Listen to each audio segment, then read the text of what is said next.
এই মহিলাগৰাকীক যে মাৰি আছে এই মহিলাগৰাকীক খোপা ধৰা বুলি ভাবি মাৰি আছে, কিন্তু কোনো ধৰণৰ খোপা ধৰা নহয়।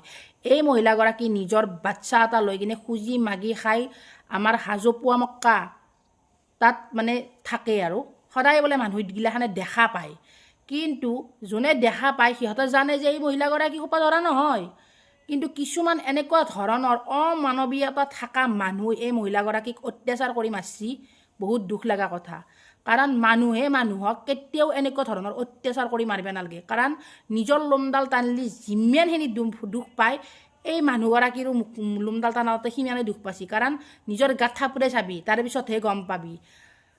আজি এই মহিলাগৰাকীক এনেকুৱাকৈ মাৰি কিনে তহঁতে কেতিয়াও ডাঙৰ মানুহ নহ, তহঁতে যে একদম খোপা ধৰা এটা গায়েব কৰি দিলো, মাৰি পেলালো, এই দুনিয়া তাৰ খোপা ধৰা নাহে, কেতিয়াও নহয়। কাৰণ আইন আছে, প্ৰশাসন আছে, শাস্তি দিব লগা শাস্তিমূলক মানে কিবা আছে যদি পাব লগা আইনে দিব।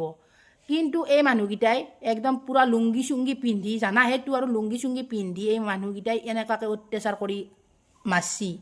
এই মানুহকেইটা মুছলমান মিয়াই হওক মানে মুছলমানেই হওক, মুছলমান বুলি মই কৈছোঁ। কাৰণ কিয় অকল হিন্দু ধৰ্মৰ মানুহে ভুল নকৰে, এইটো কথা একদম খাটং। মুছলমান ধৰ্মৰ মানুহেও ভুল কৰে, এইটো জানো ভুল কৰা নাই? এই ৰোজাৰ মাহত ৰোজা ৰাখি কিনে এনেকুৱা ধৰণৰ কাম কৰিব গেলি হাতৰ কলিজাই কচিনে কচি হাতো কলিজাখানে সেইকাৰণে কচি। এনেকুৱা ধৰণৰ মানুহক অতি শীঘ্ৰে আইন প্ৰশাসনে মানে উচিত শাস্তি দিব লাগে। এই মহিলাগৰাকীৰ কোনো ধৰণৰ ভুল নাই, কোনো ধৰণৰ খোপা ধৰা নহয়।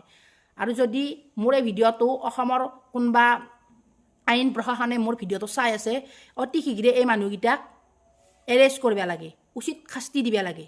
কাৰণ আইন হাতত তোলাৰ কাৰো অধিকাৰ নাই, বহুত দুখ লাগছি। এই মহিলাগৰাকীক এটাই মাৰা নাই, কিমানটা মানুহ তাইক মাৰি আছে, কিমানটা মানুহৰ কোব খাই আছে। কিন্তু সৰু বাচ্চাটোৰ কি হ'ব? সৰু বাচ্চাটো কোনে চাব? কোনেতো নাছে? মাক নিজৰ সন্তানৰ কাৰণে মাকে খুজি মাগি আনি কিনে নিজৰ সন্তানক পোহপালন দি আছে, কিন্তু মাকক আজি এনেকুৱাকৈ মাৰি সেই বাচ্চাটো কি মানে কিমান এটা দুখত মানে সেই বাচ্চাটো জীয়াই থাকিব। আল্লাহৰ যোনদিনাই মাৰ পৰব তহঁতৰ গাত বেয়া পৰব, বাকী আৰু মই নকওঁ, আল্লাহে বিচাৰ কৰব।